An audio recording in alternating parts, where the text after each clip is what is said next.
Sir, science park. സംസ്ഥാനത്ത് science പാർക്കുകൾ സ്ഥാപിക്കുന്നത് 22-23 ബജറ്റിലെ ഒരു പ്രധാന പ്രഖ്യാപനമായിരുന്നു. കേരളത്തിന്റെ വിജ്ഞാന സമ്പദ്ഘടനയ്ക്ക് മുതൽക്കൂട്ടായി സർവകലാശാലകൾക്കും വ്യവസായ സ്ഥാപനങ്ങൾക്കും സഹകരിച്ച് പ്രവർത്തിക്കുക എന്ന ലക്ഷ്യത്തോടെയായിരുന്നു സയൻസ് പാർക്കുകൾ വിഭാവനം ചെയ്തിരുന്നത്. കണ്ണൂർ, കൊച്ചി, തിരുവനന്തപുരം എന്നിവിടങ്ങളിൽ ഉള്ള സയൻസ് പാർക്കുകളുടെ പ്രവർത്തനം മുന്നോട്ട് പോവുകയാണ്. കണ്ണൂരിൽ വിമാനത്താവളത്തിന് സമീപം 25 ഏക്കർ ഭൂമി ഏറ്റെടുക്കുന്നതിനുള്ള നടപടികൾ പൂർത്തീകരണ ഘട്ടത്തിലാണ്. തിരുവനന്തപുരത്തും കൊച്ചിയിലും ഭൂമി കണ്ടെത്താനുള്ള ശ്രമങ്ങൾ അന്തിമഘട്ടത്തിലാണ്. സർ, ഡിജിറ്റൽ സയൻസ് പാർക്കിന്റെ സ്ഥിരം ക്യാമ്പസിന്റെ വികസനത്തിനായി 212 കോടി രൂപ വകയിരുത്തുന്നു. GPU ക്ലസ്റ്ററുകൾ. സർ, 850 കോടി രൂപ ചെലവിൽ രൂപപ്പെടുത്തിയിരിക്കുന്ന ഓപ്പൺ എഐയുടെ GPT-4 മോഡലിനെ വെല്ലുവിളിച്ചുകൊണ്ട് 50 കോടി രൂപ ചെലവിൽ ഡീപ്സീക്ക് എന്ന ഒരു ചെറിയ ചൈനീസ് കമ്പനി വികസിപ്പിച്ചെടുത്ത AI മോഡൽ സംബന്ധിച്ച വാർത്തകൾ നാം എല്ലാവരും വായിച്ചു. ആർട്ടിഫിഷ്യൽ ഇന്റലിജൻസ്, AI, AVGC മേഖലകളിൽ കേരളത്തെ ഒരു പ്രധാന കേന്ദ്രമാക്കി മാറ്റുന്നതിനായി തിരുവനന്തപുരത്ത് ഒരു ലോകോത്തര GPU ക്ലസ്റ്റർ സ്ഥാപിക്കും. സംസ്ഥാനത്ത് ഈ മേഖലയിൽ നിക്ഷേപങ്ങൾ ആകർഷിക്കാനും യുവാക്കൾക്ക് തൊഴിലവസരം സൃഷ്ടിക്കാനും ഇത് ഉപകരിക്കും. ഇതിന്റെ പ്രാഥമിക പ്രവർത്തനങ്ങൾക്കായിട്ട് 10 കോടി രൂപ അനുവദിക്കുന്നു. Sir, agentic hackathon. വിവിധ മേഖലകളിൽ നിർമ്മിത ബുദ്ധിയുടെ ഉപയോഗം സാധ്യമാക്കുന്ന സാങ്കേതികവിദ്യ ഏജന്റിക് AI വികസിപ്പിക്കുന്നതിന് ദേശീയ തലത്തിൽ ഒരു ഏജന്റിക് ഹാക്കത്തോൺ സംഘടിപ്പിക്കും. തെരഞ്ഞെടുക്കപ്പെട്ട മികച്ച 5 ഏജന്റുകൾ നിർമ്മിക്കാൻ 20 ലക്ഷം രൂപ വീതം സഹായം നൽകുന്നതിനായി സ്റ്റാർട്ടപ്പ് മിഷന് 1 കോടി രൂപ അനുവദിക്കുന്നു. Freedom square. സർ, വിവിധ കോളേജുകളിൽ പ്രവർത്തിക്കുന്ന ഇന്നൊവേഷൻ ആൻഡ് എന്റർപ്രണർഷിപ്പ് ഡെവലപ്മെന്റ് സെന്ററുകളെ ജില്ലാതലത്തിൽ കോർത്തിണക്കി ഇന്റർ ഡിസിപ്ലിനറി സഹകരണം സാധ്യമാക്കുക എന്ന ലക്ഷ്യത്തോടെ കേരള സ്റ്റാർട്ടപ്പ് മിഷൻ ആവിഷ്കരിക്കുന്ന പുതുതലമുറ പരീക്ഷണ തൊഴിൽശാലകളാണ് ഫ്രീഡം സ്ക്വയർ. ഈ പദ്ധതി എല്ലാ ജില്ലകളിലും നടപ്പിലാക്കുന്നതിന് 2 കോടി രൂപ വകയിരുത്തുന്നു. ചെറുപട്ടണത്തിലെ സംരംഭകർ. സർ, സുൽത്താൻ ബത്തേരിയിലെ ഓൺന്യൂ, ചേർത്തലയിൽ പ്രവർത്തിക്കുന്ന ടെക്ജൻഷ്യ, അരീക്കോട് നിന്നുള്ള ഇന്റർവെൽ, ചാലക്കുടിയിലെ ജോബിൻ ആൻഡ് ജിസ്മി തുടങ്ങി കേരളത്തിലെ ഗ്രാമീണ മേഖലകളിലും ചെറുപട്ടണങ്ങളിലും വിജയകരമായി പ്രവർത്തിക്കുന്ന IT കമ്പനികൾ കേരളത്തിൽ നിരവധിയുണ്ട്. സർ, അതോടൊപ്പം മെഡിക്കൽ ഉപകരണങ്ങളും മൂല്യവർദ്ധിത ഭക്ഷ്യോൽപ്പന്നങ്ങളും നിർമ്മിക്കുന്ന സംരംഭകരുടെ എണ്ണവും വർദ്ധിക്കുന്നു. പാലക്കാട്ടെ ജയോൺ ഇംപ്ലാന്റ്സ്, KV സർജിക്കൽസ്, മാങ്ങാട്ടുപറമ്പിലെ പാപ്പുവാൻ ഗ്ലോബൽ, മാവേലിക്കരയിലെ ബിയോണ്ട് സ്നാക്സ് ഇവയെല്ലാം കേരളത്തിലെ നവസംരംഭകരുടെ നേർക്കാഴ്ചയാണ്. ഇതുപോലെ എടുത്തു പറയാവുന്ന നിരവധി സംരംഭകർ കേരളത്തിലുണ്ട്. സർ, പ്രശസ്ത IT കമ്പനിയായ സോഹോ കോർപ്പറേഷൻ കൊട്ടാരക്കരയിൽ അവരുടെ റിസർച്ച് ആൻഡ് ഡെവലപ്മെന്റ് സെന്റർ ആരംഭിച്ചു. 250 പേർക്ക് തൊഴിലെടുക്കാവുന്ന അവരുടെ IT പാർക്ക് 2025 ഏപ്രിൽ മാസത്തോടുകൂടി ഉദ്ഘാടനം ചെയ്യപ്പെടുകയാണ്. സർ, കേരളത്തിലെ ചെറുപട്ടണങ്ങളിലും ഗ്രാമങ്ങളിലും IT അനുബന്ധ വ്യവസായങ്ങൾ വിജയകരമായി നടന്നുവരുന്നു എന്നത് അഭിമാനകരമായ കാര്യമാണ്.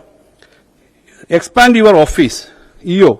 സർ, സ്വന്തമായി ഭൂമി കൈവശമുള്ളതും 100-ൽ കൂടുതൽ പേർക്ക് തൊഴിലവസരം നൽകാൻ കഴിയുന്നതും ചുരുങ്ങിയത് 3 വർഷമെങ്കിലും വിജയകരമായി പ്രവർത്തിച്ചു വരുന്നതുമായ ഒരു സ്റ്റാർട്ടപ്പ് അല്ലെങ്കിൽ MSME സ്ഥാപകന് സ്വന്തം ഭൂമിയിൽ കോവർക്കിംഗ് സ്പേസുകൾ നിർമ്മിക്കാൻ സർക്കാർ 10 കോടി രൂപ വരെ 5% പലിശയിൽ വായ്പ നൽകും.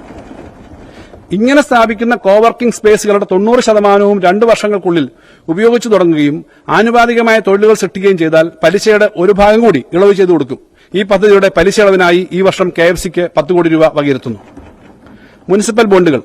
സർ, നഗരതദ്ദേശ സ്ഥാപനങ്ങളുടെ കൂട്ടായ്മകൾക്കും മുനിസിപ്പൽ ബോണ്ടുകൾ, ഗ്രീൻ ബോണ്ടുകൾ, പൂൾഡ് മുനിസിപ്പൽ ബോണ്ടുകൾ എന്നിവയുടെ 1000 കോടി രൂപയുടെ ഫണ്ട് സ്വരൂപിക്കുന്നതിന് പദ്ധതി തയ്യാറാക്കും.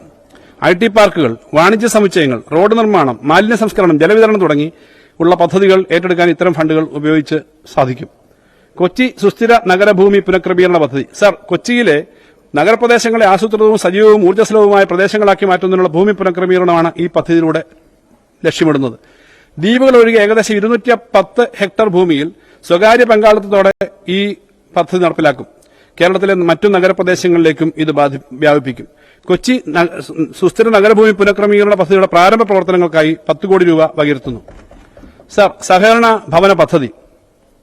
സർ, സംസ്ഥാനത്തെ ഭവന നിർമ്മാണ മേഖലയ്ക്ക് ഉത്തേജനം നൽകുന്നതിനായി വളരെ വിപുലമായ ഒരു സഹകരണ പദ്ധതി പ്രഖ്യാപിക്കുകയാണ്.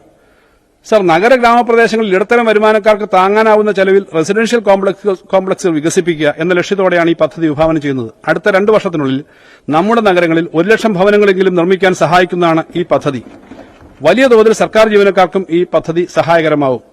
ഡൽഹി, മുംബൈ, കൊൽക്കത്ത തുടങ്ങിയ നഗരങ്ങളിൽ വിജയകരമായി നടപ്പാക്കിയിട്ടുള്ള ഭവന പദ്ധതിയുടെ മാതൃകയിൽ ബഹുനില അപ്പാർട്ട്മെന്റുകളും സമുച്ചയങ്ങളും കുറഞ്ഞത് 20 ഭവനങ്ങളുള്ള റെസിഡൻഷ്യൽ ക്ലസ്റ്ററുകളും നിർമ്മിക്കും.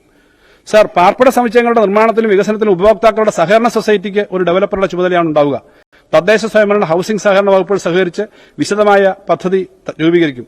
പദ്ധതിയുടെ ഭാഗമായി ഭവന വായ്പകൾക്ക് പലിശ ഇളവ് നൽകുന്നതിന് ഈ വർഷം 20 കോടി രൂപ വകയിരുത്തുന്നു. വയോജന സൗഹൃദ കേരളം. സർ, ജനസംഖ്യാ പരിണാമവുമായി ബന്ധപ്പെട്ട കാര്യങ്ങൾ ആമുഖത്തിൽ പറയുകയുണ്ടായി. വയോജനങ്ങളുടെ സുരക്ഷയും ആരോഗ്യവും വളരെ പ്രധാനപ്പെട്ട വിഷയമാണ്. എല്ലാ വയോജനങ്ങൾക്കും പാലിയേറ്റ് കെയറിനും മരുന്നിനും ഭക്ഷണത്തിനും ചികിത്സയ്ക്കും പരിചരണത്തിനും അവകാശമുണ്ട്.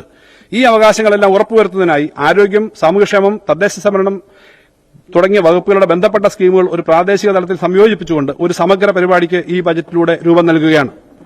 സർ, സർക്കാർ അംഗീകൃത ഡിജിറ്റൽ ഗ്രിഡിൽ രജിസ്റ്റർ ചെയ്യുന്ന എല്ലാ കിടപ്പ് രോഗികൾക്കും മേൽപ്പറഞ്ഞവയെല്ലാം ഉറപ്പു നൽകുന്നു. പാലിയേറ്റീവ് സംഘടനകളെ പ്രാദേശിക തലത്തിൽ ഏകോപിപ്പിച്ചുകൊണ്ടാവും പദ്ധതി നടപ്പാക്കുന്നത്. സൌജന്യമായി നൽകുന്ന സേവനങ്ങൾക്ക് പുറമെ സ്ഥിരം കെയർ ഗീവർ, ഡയറ്റ് ഭക്ഷണം, AI സർവൈലൻസ് തുടങ്ങിയ എന്നിവ ഫീസ് ഈടാക്കിയും ലഭ്യമാക്കും. കിടപ്പ് രോഗികളല്ലാത്ത വയോജനങ്ങൾക്ക് ആരോഗ്യകരമായ പ്രായമാകൽ പദ്ധതി ഹെൽത്തി ഏജിംഗ് നടപ്പിലാക്കും. നിലവിലുള്ള വിവിധങ്ങളായ സ്കീമുകളുടെ സംയോജനത്തിലൂടെയാണ് പണം കണ്ടെത്തുക. തദ്ദേശ സ്വയംഭരണ സ്ഥാപനങ്ങൾ ഈ മേഖലയിൽ നന്നായി ഇടപെടാൻ കഴിയും. പദ്ധതിയുടെ അധിക ധനസമാഹരണത്തിനായി 50 കോടി രൂപ ഈ വർഷം വകയിരുത്തുന്നു. വാർദ്ധക്യകാലത്തെ സജീവമാക്കുന്നതിനായി സംസ്ഥാനത്ത് നിലവിലുള്ള പാർക്കുകളിൽ മുതിർന്ന പൌരന്മാർക്കായി ഓപ്പൺ എയർ വ്യായാമ യന്ത്രങ്ങൾ കൂടി സജ്ജീകരിച്ച് മൾട്ടി ജനറേഷൻ പാർക്കുകളായി മാറ്റും.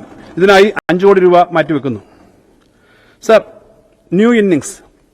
സർ, മുതിർന്ന പൌരജനങ്ങളുടെ സാമ്പത്തിക ശേഷിയും അനുഭവ പരിചയവും ഉപയോഗപ്പെടുത്തി പുതുസംരംഭങ്ങൾ, വ്യവസായങ്ങൾ എന്നിവ ആരംഭിക്കാൻ പ്രോത്സാഹനം നൽകുന്ന പദ്ധതിയാണ് ന്യൂ ഇന്നിംഗ്സ്. ലോകത്തെ പ്രമുഖരായ ചില വ്യവസായികൾ വ്യവസായ വാണിജ്യ രംഗത്തേക്ക് കടന്നു വന്നിട്ടുള്ളത് മുതിർന്ന പൌരന്മാരായതിനു ശേഷമാണ്. മുതിർന്ന പൌരന്മാരെ സാമ്പത്തിക പ്രക്രിയയുടെ ഭാഗമാക്കാനും സാമൂഹികമായി സജീവമാക്കാനും ഈ പദ്ധതി സഹായിക്കും. പദ്ധതിയുടെ നടത്തിപ്പിനായി ഈ വർഷം 5 കോടി രൂപ വകയിരുത്തുന്നു. അടിസ്ഥാന സൌകര്യ വികസനം. സർ, അടുത്ത വർഷത്തെ ബജറ്റ് സമ്മേളനത്തിന് കേരളത്തിന്റെ വടക്കൻ പ്രദേശങ്ങളിലെ MLA-മാർക്ക് വീതിയേറി 6 വരി ദേശീയപാതയിലൂടെ തിരുവനന്തപുരത്തേക്ക് വരാൻ കഴിയും. ഒരിക്കലും നടപ്പിലാക്കാൻ കഴിയില്ല എന്ന് പ്രഖ്യാപിച്ച് 2016 മുമ്പ് സർക്കാർ ഉപേക്ഷിച്ച ദേശീയപാത വികസനം യാഥാർത്ഥ്യമാവുകയാണ്.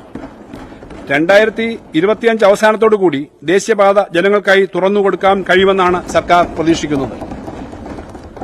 സർ, ദേശീയപാതയ്ക്ക് വേണ്ടി ഭൂമി ഏറ്റെടുക്കാൻ കിഫ്ബിയിൽ നിന്ന് 6000 കോടി രൂപയോളം നാഷണൽ ഹൈവേ അതോറിറ്റിക്ക് സംസ്ഥാന സർക്കാർ നൽകിയുണ്ടായി. ഇതുകൂടാതെ മലയോര ഹൈവേ, തീരദേശ ഹൈവേ എന്നിവ യാഥാർത്ഥ്യമാക്കുന്നതിനുള്ള പ്രവർത്തനങ്ങളും ദ്രുതഗതിയിൽ മുന്നേറുകയാണ്. സർ, കിഫ്ബി 2024 ഡിസംബർ 31 വരെ 87,436.87 കോടി രൂപയുടെ 1147 പദ്ധതികൾക്ക് കിഫ്ബി അംഗീകാരം നൽകി. ഇതിൽ 20,000 കോടി രൂപ വൻകിട വികസന പദ്ധതിയുടെ ഭൂമി ഏറ്റെടുക്കലിന് മാറ്റിവെച്ചതാണ്. ഒന്നാം പിണറായി സർക്കാരിന്റെ കാലത്ത് 2016-17 മുതൽ 2021 വരെ കിഫ്ബി പദ്ധതികൾക്കായി 5 വർഷം കൊണ്ട് 10,500 കോടി രൂപ ചെലവഴിച്ചു. രണ്ടാം പിണറായി സർക്കാരിന്റെ ആദ്യത്തെ 3 വർഷം കൊണ്ട് തന്നെ കിഫ്ബി പദ്ധതികൾക്കായിട്ട് 22,298 കോടി രൂപയാണ് നാളിതുവരെ ചെലവഴിച്ചത്. KIIFB revenue generating model. Sir, KIIFB രൂപീകരിച്ച വേളയിൽ തന്നെ റവന്യൂ ജനറേറ്റിംഗ് ആയിട്ടുള്ള പദ്ധതികൾ ഏറ്റെടുക്കണമെന്ന് വിലയിരുത്തിയിരുന്നു. കിഫ്ബിയുടെ പ്രവർത്തന മൂലധനത്തിന്റെ ഒരു ഭാഗം സർക്കാരിൽ നിന്ന് ബജറ്റ് വിഹിതമായി ലഭിക്കുന്നുണ്ടെങ്കിലും വലിയൊരു ഭാഗം തുക കടമെടുക്കുകയാണ്. ഈ സാഹചര്യത്തിൽ റവന്യൂ ജനറേറ്റിംഗ് ആയ പദ്ധതികൾ കൂടുതൽ ഏറ്റെടുക്കുന്നതിനും കിഫ്ബിയെ വരുമാനമുള്ള സ്ഥാപനമായി മുന്നോട്ട് കൊണ്ടുപോകുന്നതിനും കൂടുതൽ പരിശ്രമങ്ങളും പഠനങ്ങളും സർക്കാർ നടത്തും. Rebuild Kerala initiative. Sir, rebuild Kerala ഇനിഷ്യേറ്റീവിലൂടെ 8,702.38 കോടി രൂപയുടെ പദ്ധതികൾക്ക് അനുമതി നൽകി. ഇതിൽ 5,604 കോടി രൂപയുടെ പദ്ധതികൾ പൂർത്തീകരിച്ചു കഴിഞ്ഞു. Geo tube offshore break water. Sir, Thiruvananthapuram Poonthura മാതൃകയിൽ ബീച്ചുകളുടെ സംരക്ഷണത്തിനായി geo tube offshore break water Kollam Cherai ബീച്ചുകൾ നടപ്പിലാക്കുന്നതിന് 5 കോടി രൂപ കേരള സംസ്ഥാന തീരദേശ വികസന കോർപ്പറേഷന് അനുവദിക്കുന്നു. പക്ഷേ ഈ പുതിയ നിർമ്മാണ രീതി ചെലവ് കുറഞ്ഞതും വലിയ അളവിൽ പരിസ്ഥിതി സൌഹൃദവുമാണ്. ഈ രീതിയിലുള്ള തീരദേശ സംരക്ഷണ പദ്ധതി വിപുലീകരിക്കും. സർ, തീരദേശ വികസനത്തിനായി ഒരു പ്രത്യേക പാക്കേജ് പ്രഖ്യാപിക്കുന്നു. സംസ്ഥാനത്തെ വിവിധ കടൽ തീരങ്ങളുടെ സംരക്ഷണത്തിനായി geo tube offshore break water പദ്ധതി നടപ്പിലാക്കുന്നതിന് ആദ്യഘട്ടമായി 100 കോടി രൂപ വകയിരുത്തുന്നു.